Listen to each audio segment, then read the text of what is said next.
freedom. We take the battle to them. Siema, z tej strony Optimus i dzisiaj porozmawiamy sobie o paru takich dość ważnych rzeczach, bo nie wiem, czy ostatnio słyszeliście, ale pojawiła się pewna ankieta, którą podostawali niektórzy streamerzy, jak i też chyba gracze, którzy mają taką troszeczkę większy staż w Rise of Kingdoms i dostali tam 10 pytań. Te pytania były różne, bo z tego co ogólnie też tam przeglądałem na różnych Discordach i różnych kanałach na YouTubie. Były to pytania dotyczące a propos tego, co już teraz mamy, czyli jeżeli chodzi o tutaj całą ingerencję, jeżeli chodzi o bieży świat, czyli jakby tak powiedzieć te takie tomy, gdzie tutaj poznajemy kroniki, te całe cywilizacje i tak dalej. Dużo było pytań, czy to jest też związane, czy chcemy, żeby to dalej było kontynuowane, czy chcemy, żeby podawali jakieś nowe ery. No dużo takich, powiem wam szczerze, rzeczy, które uważam, że może w Rise of Kingdoms nie są tak bardzo potrzebne na ten moment, no ale nie będę znowu ukrywał, że no w Lilith to idzie. I oni chcą to samo wprowadzić, to jest na Call of Dragons, bo w Call of Dragons, kiedy odkrywasz mapę, to pojawia się właśnie tam jakieś miejsce, gdzie poznajesz jego historię i też jak poznajesz w międzyczasie historię, dostajesz tam różne gadżety. Tu akurat mamy to w postaci, tak widzicie, złotych kluczy, przyspieszeń, jakiś tam nie motywu, tylko jakichś tam gadżetów przy zamku. No znowu Call of Dragons dostajesz tam rubiny, więc różnej wartości i różne, jakby tak powiedzieć, też ilości, więc też jakby tak powiedzieć, to ma moim zdaniem dość duże powiązanie. Też wypłynęła sytuacja taka, że pojawiały się informacje o tym, że na temat tego VIP-a, czyli nie VIP-a, tylko na temat technologii nie KVK, tylko technologii, którą posiadamy, czy technologii wojskowej, technologii badawczej. No i tam były, wiadomo, takie informacje dotyczące chyba VIP, nie VIP-a, tylko może Tier 6. Gdyby oni wypuścili Tier 6, to mi się zdaje, że ta gra no, byłaby dużo cięższa. Czy przypuszczam, że wiecie, że tak gracze jak my teraz tutaj, niektórzy gramy już na troszeczkę innym poziomie, tym wyższym i mamy ten Tier 6 i robienie znowu ileś tam dniowe te szóstki i tak dalej, no to byłoby dla nas może łatwiejsze, ale dla tych ludzi, którzy powiedzmy są bardziej free to play albo low knowledge spender, to dojście do T5 to już jest duży wyczyn, bo naprawdę jest ciężko dostać się do T5 na takich, jakby tak powiedzieć teraz, takich sytuacjach jak ta gra ma.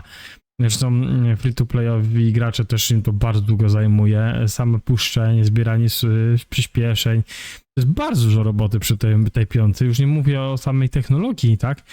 Badań tutaj, ale też chodzi, wiadomo, o budownictwa i tak dalej, a tam były jakieś już takie, gdzieś tam też czytałem jeszcze poza tą ankietą, co Cheatgul dostał i pokazywał na swoim streamie.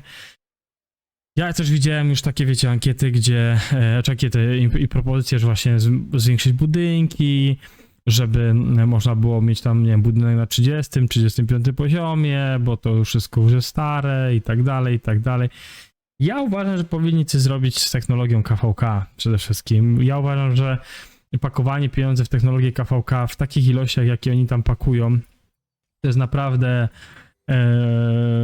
no dla nich, wiadomo, zbicie kasy, ale dla graczy to nie jest dobre. Ja uważam, że powinni coś wprowadzić, coś, co rozwijamy normalnie, nie za jakieś tam nie wiadomo pieniądze i to z nami zostaje. A nawet jeżeli mamy na przykład KVK technologię, to żeby ona została, powiedzmy, nie wiem, zainwestujemy, ale powiedzmy ona zostaje z nami na 2 najbliższe KVK ta technologia, nie?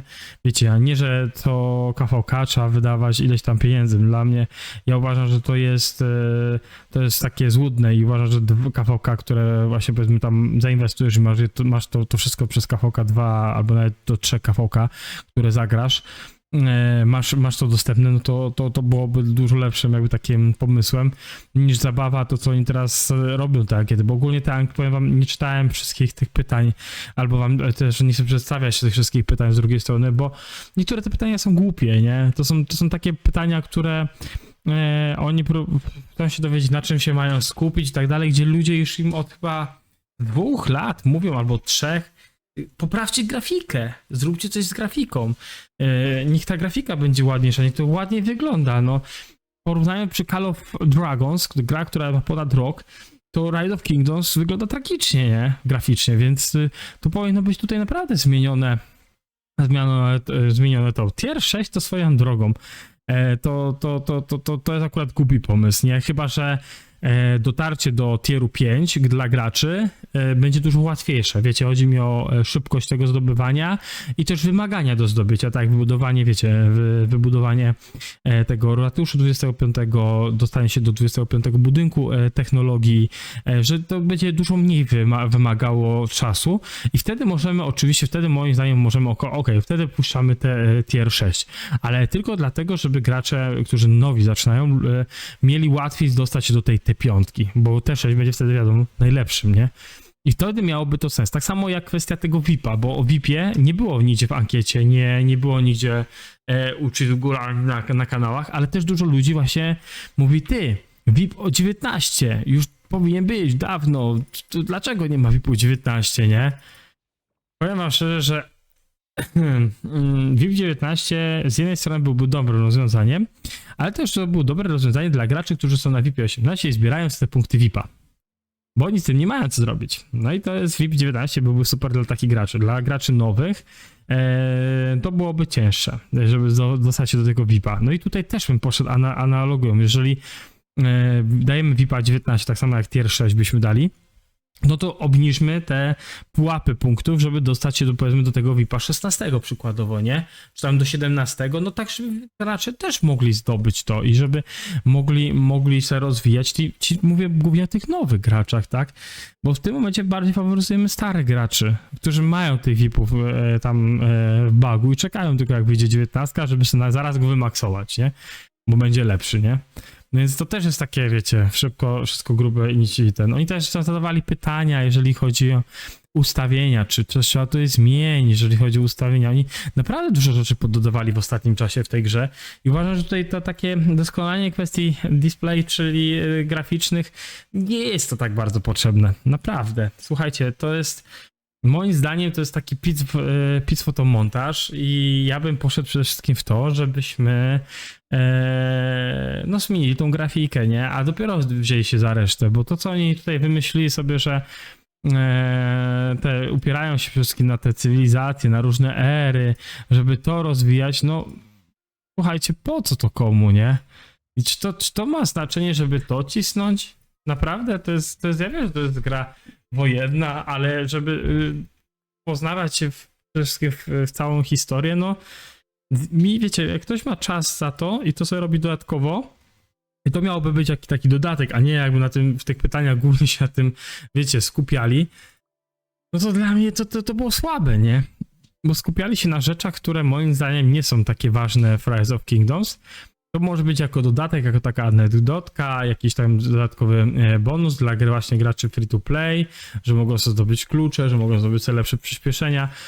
To wtedy ma sens, ale nie to, co oni tutaj tworzą, nie? Bo dla mnie ich te ankiety, które wysyłają czasem do graczy są naprawdę takie średnie. Mi się zdaje, że czasem oni są urwani troszeczkę z choinki.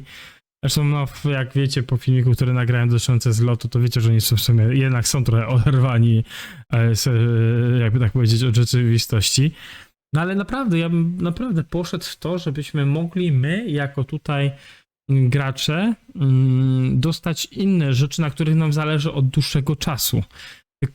Kiedyś ktoś mi powiedział, że Lilith zaczyna słuchać graczy. No nie do końca. Nie zaczyna ich słuchać, bo Lilith jest tak w ostatnim czasie, że ona robi to, co uważa i nie wiem, przykład kawalerii teraz, nie?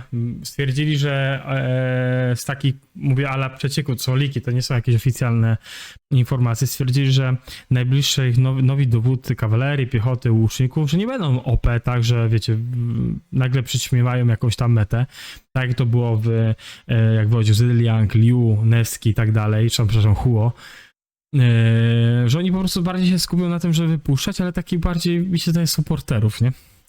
Tak macie Belizariusza, Leonora też nie jest jakimś tam super dowódcą, może bardziej pod właśnie, tak jak mówiłem kiedyś w filmach, do przełęczy, ale oni bardziej moim zdaniem poszli w tą stronę, nie? Więc całe te ankiety dotyczące tier 6, dotyczące tych cywilizacji, zmiany graficznych, jedyne chyba stosowne pytanie, jakie oni tam zadali, to chyba na temat cywilizacji, jaką byście chciał nową teraz cywilizację, coś tego typu chyba to było pytanie, jak dobrze pamiętam, bo nie chcę się, jakby tak powiedzieć tutaj, kręcić, ale ja o tym to wam też filmik nakręciłem, że jest możliwość, że się pojawi nam Rosja, ale czy to jest na pewno pewne, no nie wiemy, no to wiadomo, że to są leaki, ale jak sobie zobaczycie, no ja bym chciał Polaków, nie? Wiadomo, że bym chciał Polskę. Chciałbym kawalerię polską zobaczyć i chciałbym, żeby tutaj było jakby tak powiedzieć, Królestwo Polskie, ale czy tak będzie? Nie wiem, ciężko jest powiedzieć. Rosja jest, mi się zdaje, bliżej niż Polska, jeżeli chodzi o zrobienie takiej cywilizacji. Dużo ludzi mówi o Aztekach. No, nie wiem, czy oni tam by się do tego przełamali. Tym bardziej, że tam w planach są dowódcy inżynierii, epicy i legendarni pod KVK1, KVK2. Więc to, co tam kiedyś nagrałem filmik, to potem Lilith w pytaniach do deweloperów, która to potwierdziła. Więc to dużo jest takich gdybań. Moim zdaniem to jest taka ankieta, żeby dała im jakiś tam szerszą jakby tak wiedzę, ale no wysłali tylko do takich, wiecie, no tych graczy, powiedzmy, mi się zdaje takich stopówki, którzy tam z nimi bardzo współpracują i zadali im po prostu takie pytania personalne, że to gracze, jakby wysłali do wszystkich graczy, to by się zdziwili ilością ciekawych odpowiedzi lub też ciekawych insynuacji, co mają zrobić. No ale wiem, że przypuszczam, że chyba z 60, jak nie więcej procent graczy w Rise of Kingdoms by powiedziała grafika, zmieńcie grafikę, poprawcie to, żeby to ładnie wyglądało. No ale z drugiej strony, gdy sobie popatrzymy, jeżeli oni by zmienili tą grafikę, no to musimy się liczyć z tym, że na KVK w wielkich balach to może być bardzo ciężko czy to na telefonie, czy też na laptopie, no bardzo ciężko to ogarnąć i tyle pikseli w jednym miejscu może spowodować to, że będzie bardzo ciężko dla waszego kompa i ogólnie na grze, nie? W takich dużych big balach, więc no może dlatego oni się wstrzymują z tą grafiką, bo się boją, że nie będą stabilni? Nie wiem. Tyle ode mnie, chciałem wam po prostu omówić tą jakby ala ankietę, którą dostał Czytgul. Nie chciałem wam pokazywać z jego kanału, każdy może sobie zobaczyć. Nie chciałem robić żadnych wycinek, bo wolę wam ogólnie opowiedzieć z tego, co tam widziałem, o takich ciekawszych rzeczach z tych pytań niż jakichś mniej ciekawszych. Moim zdaniem ogólnie tam było jedno pytanie, które miało jakikolwiek sens i tyle ode mnie. Dzięki, że ze mną jesteście, dzięki, że wspieracie kanał. Trzymajcie się, hejo!